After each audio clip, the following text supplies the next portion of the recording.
Welcome back to the channel. Today I'm going to do a 4,000 mile review of the Destroyer 1320 Scat Pack. Stay tuned.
So I've had my 1320 for a little while now, and just hit the 4,000 mile mark, and just kind of wanted to go over what it's like to daily drive one of these.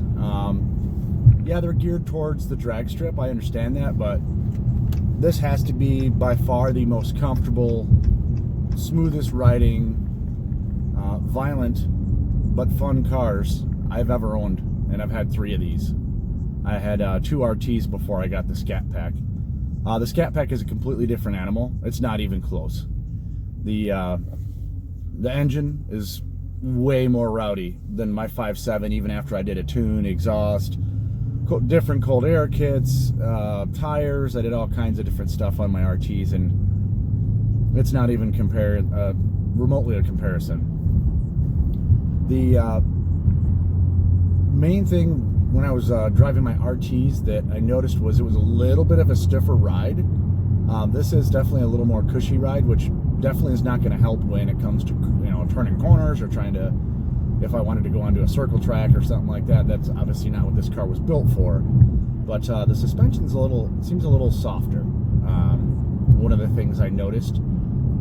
In the 4,000 miles, I've gotten my little click that I complained about in my 1,000 mile review fixed, and the little rattle on my heat shield is gone, and I honestly have touched nothing. I think there must have been some packing material or something in my seat that was causing it not to latch all the way. Just through normal use of moving the seat forward and back and playing with it, it just stopped doing it. So I've not had to go back to the dealership for anything. I did do an oil change, which I also made a video on. Did an oil change at 3,200 miles. Just enough because you have to keep the brake-in oil in. I know everybody has their own opinion. My opinion is you keep the brake-in oil in a little longer than the 500 miles that some of the people have been changing, just to make sure the rings seat good, that everything seats real good. There's definitely some major differences when highway driving. This is quieter than my RT was. Of course, when you have a stock exhaust on an RT, it's super quiet. And when you have the multi-cylinder displacement that kicks in while you're driving on the highway, if you have an exhaust, those of you who have an exhaust and still have that on there, you know when that thing kicks down into 4-cylinder mode, because it just sounds horrible while you're on the highway. This car, it kicks down, but I don't hear it, and I still love the exhaust tone even though it's stock exhaust. That is much better. I started out with one of my 2016s, I had Flowmasters on it, and the hum on the highway, the drone was so bad I had to take them off. I put some MagnaFlows, was a world of difference. But with this car, with the stock exhaust, you have none of that. Absolutely none of it. So it's a dream to drive from a volume standpoint. There's barely any road noise now that I put the Continentals on. The Nexans had a little bit more road noise, but I don't think you have as thick of rubber on those tires, so obviously not going to be as cushy. All in all, for me, this car is the perfect car, because on the weekend I can throw tires on the back, I can take it down to the drag strip, I can beat this thing, and then on Monday morning I put the other tires back on, I drive it to work, and I'm happy.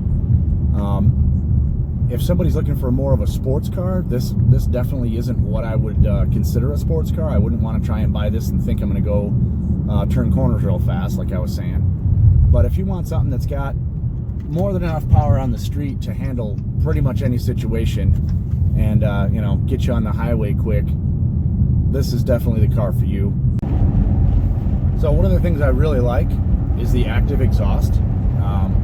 It's gotten a little bit louder within the 4,000 miles that I've been driving the car. So at first it was almost a little too quiet, and I understand why some people wanted to rip it off. But if you give it a chance and let it burn in a little bit, it definitely gets a little louder. I have the windows down right now and you can't really hear anything. But I have to merge on the highway here, and if there's any room, I'll let you hear the difference from just driving to when you nail it and that active exhaust kicks in. It really makes quite the difference. Let's see what we got here. Get a little opening.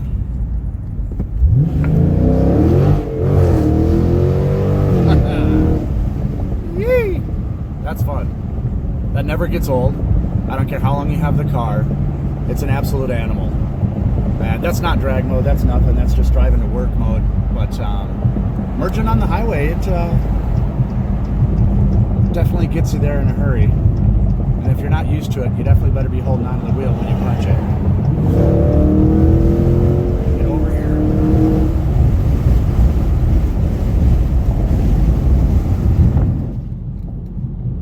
Yeah, for highway driving, this thing is very nice because I drive offensively. I don't sit and wait around and let people run me over. I go with the flow. I get in within traffic, and this car makes it really easy to get up to speed.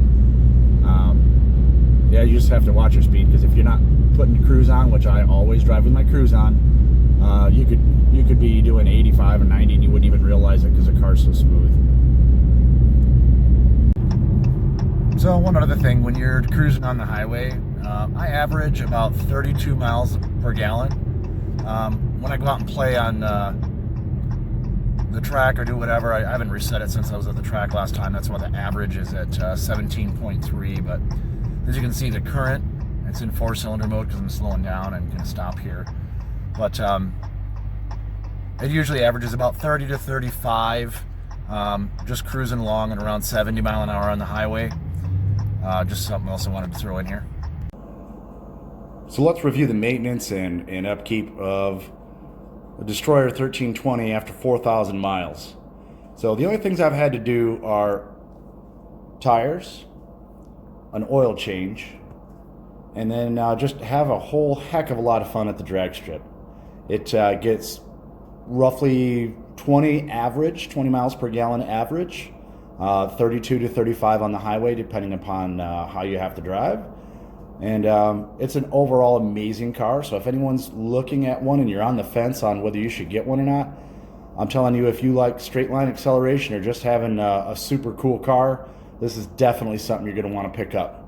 Thanks for watching, guys. Don't forget to subscribe and hit the bell. Have a great day.